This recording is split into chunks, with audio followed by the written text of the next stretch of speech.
Good evening. I'm going to continue this debate and prove to you that Google is not evil and just on the opposite, it's something wonderful. Let's go through the arguments of our kind governments and their criterion. Yeah, their criterion was validating the right of personal inviolability and their arguments, getting information without people consent, manipulation. As their second argument, video service added without people consent, they meant YouTube and Android. To be honest, I didn't get that one pretty much and they didn't explain it, but let's consider the first three arguments. The first one, getting information without people consent.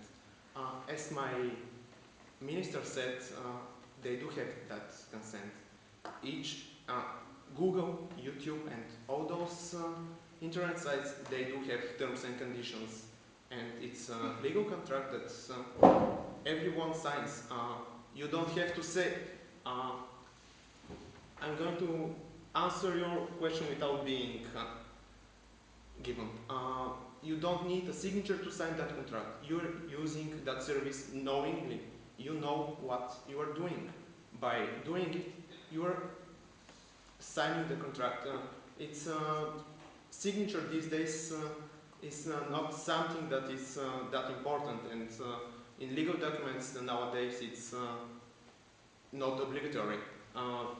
As an example, there are bills that do not need signatures and so on. So when this is listed and you have free access to information, which by some kind of, yeah. According to which laws it's not, you're not obliged to sign or to click on I accept your terms of use?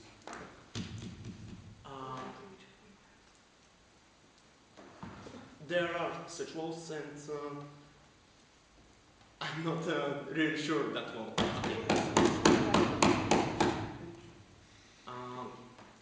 I'm not sure that there is a law saying that you have to sign it in the internet space. Okay, let's continue with the arguments of our kind government.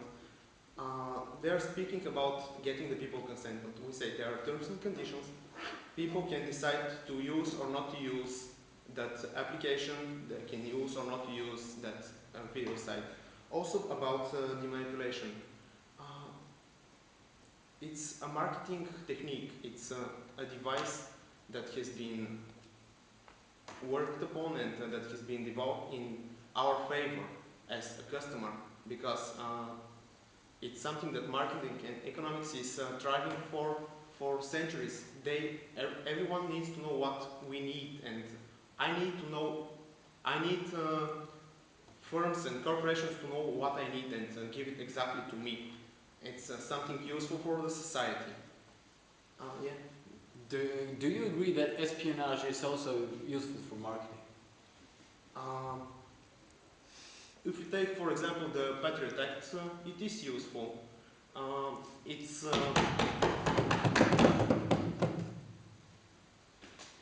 no, thank you very much. I need to continue on the debate later on with the questions. So let's go through the video service added YouTube. Yeah, you can be added on YouTube without your consent. Okay, but the moment you declare that you don't agree with this, it is going to be taken off and it won't be there. And yeah, the uploader of the video declares that everybody agrees, and if there is someone that doesn't agree, and if that person has lied, that person can yeah, thank you. Point of information, you're actually agreeing that you own the rights to the video and you don't have the consent of everybody that's in that video. Sometimes that's impossible. Thank you. Thank you very much for the information. But my point was that if there was someone that doesn't agree with the information, if there is someone that doesn't want him to be on YouTube, he can declare that disagreement, and the video could be taken off. Also, with my question towards the Minister of the Government, when you are shown on television, nobody asks you, sometimes it happens by mistake, just by coincidence, and on television nobody is going to take off a television show or something or a material just because someone doesn't agree. And we're in the 21st century now. Everyone needs to know his rights, and everyone should read the terms and conditions of those video sites. In this global environment, it's virtually impossible to take everyone's consent, and it's virtually impossible to take everyone's consent. What these services can provide is terms and conditions. They can believe in people's honesty, and if something happens, they're going to fix it. Let's focus on the positives of Google that we pointed out and that are very important in our opinion. Our first argument that wasn't mentioned in the speech of their minister was that Google provides to people the information, the data they need. It's clearly... Thank you very much, it's what the last minute. Does that also include porn and harmful data like bomb creation manuals? I don't use porn, and I don't care about porn, so it's everyone's choice to find information and what they need. What we said, people find exactly what they need on Google. They have the free access to information, and the second argument, it's working both ways. It's useful as well for the customer as for the sellers, the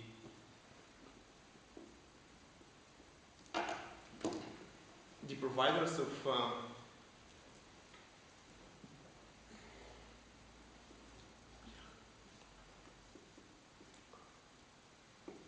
it's useful for the customers, but for the companies and the sellers, it develops the global market. It provides you as a manufacturer the opportunity to sell your product all over the world. That Google provides a global market for everyone, and that's a free information source, and the access to information, the free access to information, just proves that Google is useful and not harmful, and it's not evil. Thank you very much.